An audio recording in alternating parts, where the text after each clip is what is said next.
በነገሮች ሁሉ ቅድመ ሁኔታ በማስቀመጥና በማስገደድ የሚታወቁት የአሜሪካው ፕሬዝዳንት ዶናልድ ትራምፕ በኢትዮጵያና በግብጽ መካከል የተቋረጠውን የህዳሴ ግድብ ድርድር ዳግም ለማስጀመር ፍላጎታቸውን በድጋሚ ገልጸዋል።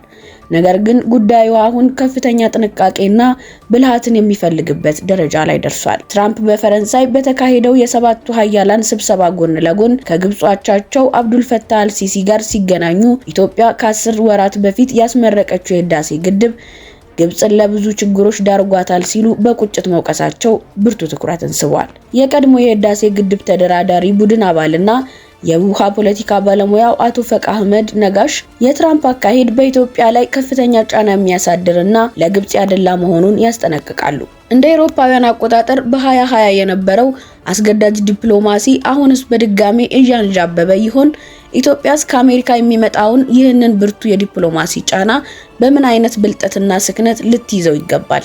ከግድቡ በስተጀርባ ያለው የግብጽ እውነተኛ ፍላጎትስ ምንድነው? ሰላም ጤና ይስጥልን ውድ የግሎባል አዲስ ቤተሰቦች፣ በዛሬው ግሎባል አዲስ ትንታኔያችን ይህንን ጉዳይ በጥልቀት እንመለከተዋለን። ከመሸጋገሪያ በኋላ እንመለሳለን። እስከዛው ቻናሉን ሰብስክራይብ በማድረግ ቤተሰብ ሆነው ይጠብቁን።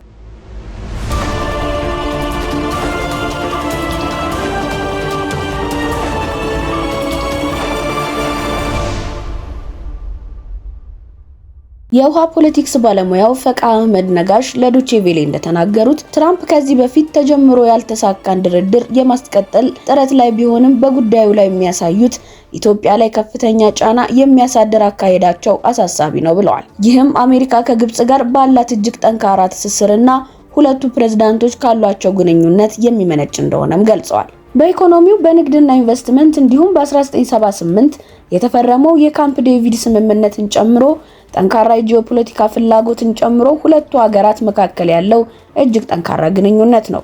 አሜሪካ ምንም እንኳን ከኢትዮጵያ ጋርም ዲፕሎማሲያዊ ግንኙነቷ መልካም ነው ቢባልም ለግብጽ እንደምታደላ ግን ከዚህ በፊትም በግልጽ ታይቷል ነው ያሉት ባለሙያው።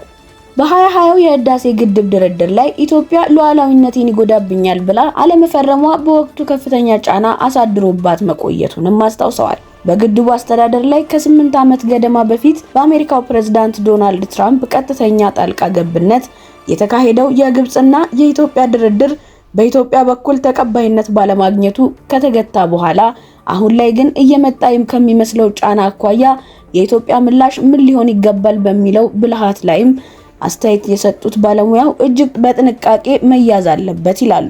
ትራምፕ ምንም ማስረጃ ማቅረብ በማይችሉበት ሁኔታ የአስዋን ግድብ ሙሉ ሆኖ ሳለ የህዳሴ ግድብ ግብጽ ላይ ጫና እየፈጠረ ነው ማለታቸው እንዲያውም የውሃው ጉዳይ ከብሔራዊ ደህንነታቸው ጋር በማያያዝ በተለይም ትራምፕ በነገሮች ሁሉ ቅድመ ሁኔታ በማስቀመጥ ስለሚታወቁ ከፍተኛ ጥንቃቄ ማድረግ ይገባልም ብለዋል። ትራምፕ በሚያቀርቡት ፕሮፖዛል ላይ መፈረም ኢትዮጵያ ወደፊት በአባይ ውሃ ላይ ሊኖራት የሚችለውን መብት ይገድባል ያሉት የውሃ አስተዳደርና ጂኦፖለቲክስ ባለሙያው፣ በሌላ በኩል ደግሞ አሜሪካን ማስኮረፍ የሚያስከትለው ዲፕሎማሲያዊ ጫና ታውቆ ብልጠትና ስክነት ያለበት ዲፕሎማሲያዊ አካሄድ መከተል ይገባል ነው ያሉት። ፕሬዝዳንት ትራምፕ በሰሞነኛው ንግግራቸው የግድቡ መገንባት ለግብጽ ሊደርስ የሚገባውን የናይል ውሃን በመቀነስ ግብጽ ሊሰጣት የሚገባውን ትኩረትም አታለች ሲሉ በቁጭት ተናግረዋል።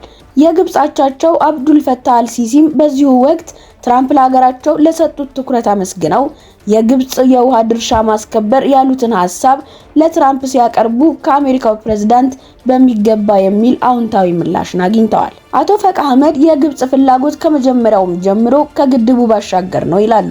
ግብጽ በናይል ላይ አለኝ በምትለው የውሃ ድርሻን በተመለከተ ከኢትዮጵያ በኩል እውቅናን ማጣቷ ያሰጋታል ያሉት ባለሙያው አሁንም ቢሆን በግድቡ ስምምነት ተከልለው አስገዳጅ ስምምነት ላይ ለመድረስ ነው ትኩረት የምታደርገው ብለዋል። የአሜሪካው ፕሬዝዳንት ዶናልድ ትራምፕ የኢትዮጵያ ታላቁን ህዳሴ ግድብን በማስመልከት የሰጡትን ሰሞነኛ አስተያየት ተከትሎ በኢትዮጵያ መንግስት በኩል እስካሁን የተሰማ ነገር የለም። ውድ የቻናላችን ቤተሰቦች፣ የባለሙያዎቹ ትንታኔ እንደሚያሳየው በትራምፕ ፕሮፖዛል ላይ መፈረም ኢትዮጵያ ወደፊት በአባይ ውሃ ላይ ሊኖራት የሚችለውን የመጠቀም መብት የሚገድብ ሲሆን፣ በሌላ በኩል ደግሞ አሜሪካን ማስኮረፍ የራሱ የሆነ ዲፕሎማሲያዊ ጫና አለው። በመሆኑም ሀገራችን ኢትዮጵያ ብልጠትና ስክነት የተሞላበት የዲፕሎማሲ አካሄድ መከተል ያለባት ወሳኝ ወቅት ላይ ትገኛለች። ግብጽ በግድቡ ስምምነት ተከልላ የውሃ ድርሻዋን በሕግ ለማስከበር የምታደርገውን ጥረት ለማክሸፍ የኢትዮጵያ መንግስት የሚሰጠው ይፋዊ ምላሽ ምን እንደሚሆን ወደፊት አብረን የምናየው ይሆናል። እናንተስ ምን ታስባላችሁ? አሜሪካ በህዳሴው ግድብ ዙሪያ እያሳየች ያለችው ለግብጽ የማዳላት አካሄድ በኢትዮጵያ ላይ ምን አይነት ተጽዕኖ ሊያሳድር ይችላል? ሀገራችንስ ይህንን ጫና እንዴት ልትወጣው ይገባል? ያላችሁን ሐሳብ በኮሜንት ላይ አጋሩን። ይህንን ወቅታዊ መረጃ ለሌሎችም እንዲደርስ ቪዲዮ ላይክ እና ሼር ማድረግ አትርሱ። መሰል ጥልቅ ትንታኔዎችን በፍጥነት እንዲደርሷችሁ ቻናላችንን ሰብስክራይብ በማድረግ ቤተሰብ ይሁኑ። ለዛሬ ያዘጋጀንላችሁ የግሎባል አዲስ ትንታኔያችን ይህንን ይመስል ነበር። በቀጣይ በሌላ ትንታኔ እስከምንገናኝ ቸር ሰንብቱልን። ሰላም ለኢትዮጵያ።